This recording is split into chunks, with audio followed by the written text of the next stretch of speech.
आप सभी को नया वर्ष बहुत बहुत मंगलमय हो, कल्याणकारी हो, सबका भला करे, सब लोग खुश हों। मेरे जीवन का तो उद्देश्य ही यही है कि मैं जो भी व्यक्ति मेरे जीवन में आए उसके अंदर खुशियों का संचार कैसे हो, मैं इसी प्रयास में लगा रहता हूँ।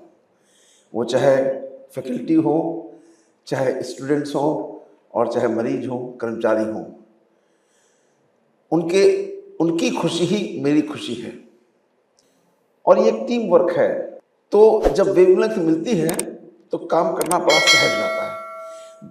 एक दूसरे की बात बिना कहीं समझ में आ जाती है कि वो क्या चाहते हैं, और उसी के अनुसार रिजल्ट निकलते हैं। ये जरूर है थोड़ा समय यहाँ ऐसा रहा कि वो जो मेरे सिद्धांत हैं वो इम्प्लीमेंट नहीं हो पाए, इसलिए कुछ लोग अभी उस पुराने ढर्रे से निकल नहीं पा रहे हैं।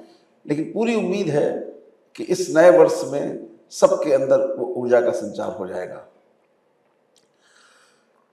जब भी नया वर्ष आता है तो हम सब अपने मन में एक इच्छा जागृत होती है कि हम भी कोई ऐसा रेजोल्यूशन बनाएं जिसको हम पूरा करें और हमारा जीवन थोड़ा बेहतर हो।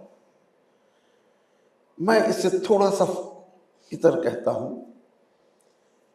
कि रेजोल्यूशन हमको नित्य नए बनाने हैं। इस वर्ष का रेजोल्यूशन यही है कि मैं नित्य नए रेजोल्यूशंस बनाऊंगा, नए टारगेट्स डिसाइड करूंगा, नए लक्ष्य निर्धारित करूंगा, और उन लक्ष्यों को प्राप्त करने के लिए कर्मठता से, मेहनत से, लगन से जुट जाएंगे कि वो लक्ष्य पूरे ही हों। हम कभी भी किसी दूसरे से कॉम्पीट नहीं करते हैं।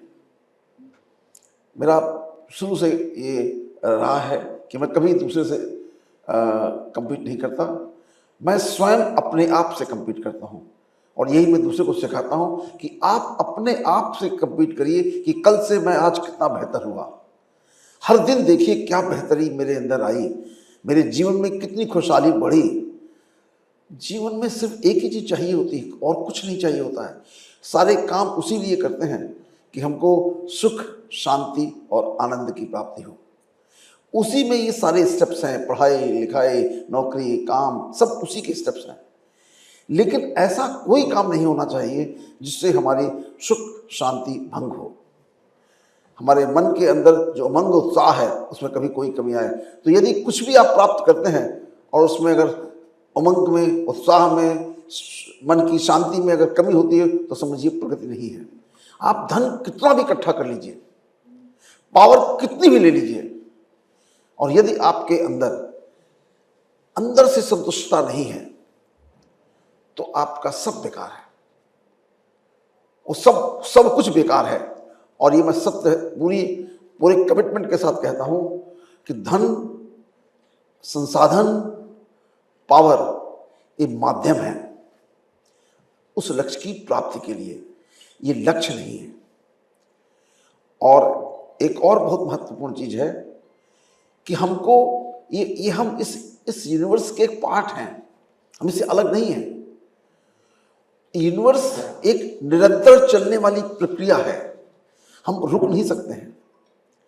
आप कभी कभी सोचते हैं कि हम रुके हुए हैं, रुक सकते ही नहीं है। लाखों सेल्स आपकी हर पल डिस्ट्रॉय हो रही हैं, लाखों सेल्स नई बन रही हैं, हर पल हम बदल रहे हैं। तो दो ही तरीके से बदल सकते हैं, या तो हम आगे बढ़ेंगे या हम पीछे जाएंगे। कोई भी व्यक्ति कहीं स्थिर नहीं रह सकता है, ये प्राकृतिक नियम है, ये कोई हमने नहीं बनाया, आपने नहीं बनाया। तो हमको निरंतर प्रगति करते रहना है।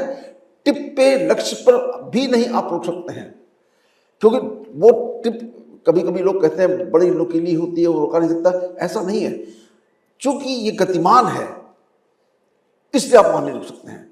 या तो आप उससे ऊपर जाएंगे या नीचे जाएंगे, बीच का कोई रास्ता नहीं है। तो इसलिए हमें लगातार अपने अंदर वो चीजें पैदा करनी है कि हम कैसे आगे बढ़ें, और कैसे ये चीजें मिलती हैं वो मैंने बताया कि आप अगर सुख शांति आनंद चाहते हैं अपने जीवन में तो आप दूसरों के जीवन में वो भर दीजिए। भरने के लिए प्रयास करते रहिए। और वो अनेक तरीके हैं, माध्यम हैं वो सब कि हम क्या करें। लेकिन बस यदि हम दूसरे के जीवन में खुशी भरते हैं तो मेरे जीवन में खुशी अपने आप आती है। ये यूनिवर्सल लॉ है, इस नेचर का यूनिवर्सल लॉ है कि जो हम चाहते हैं, जो हम देते हैं, वही हमको मिलता है, हमको कुछ और नहीं मिलता है।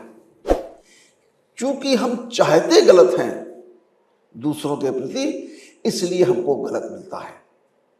क्योंकि चाहना कहां होती है? मेरे मन में होती है। तो यदि मैं किसी व्यक्ति का बुरा चाहता हूं तो ब्रह्मांड स्वीकार करता है मैसेज कि मेरा बुरा होगा।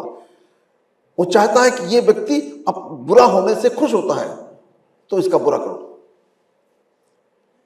तो इसलिए कभी सपने में भी किसी के प्रति न द्वेष रखिए, न ईर्ष्या रखिए, न क्रोध रखिए। दूसरे के प्रति सजग, अपने प्रति सजग रहिए, हर पल सजग रहिए। क्या मैं जो कर्म कर रहा हूं, ये कर्म किसी को अनिष्टता नहीं पहुंचा रहा, किसी को दुख तो नहीं देने जा रहा है? आप देखिए करिश्मे कैसे होते हैं। और ये तो मैं कह ही सकता हूं ईश्वर की कृपा से कि मेरे जीवन में हमेशा करिश्मे हुए हैं।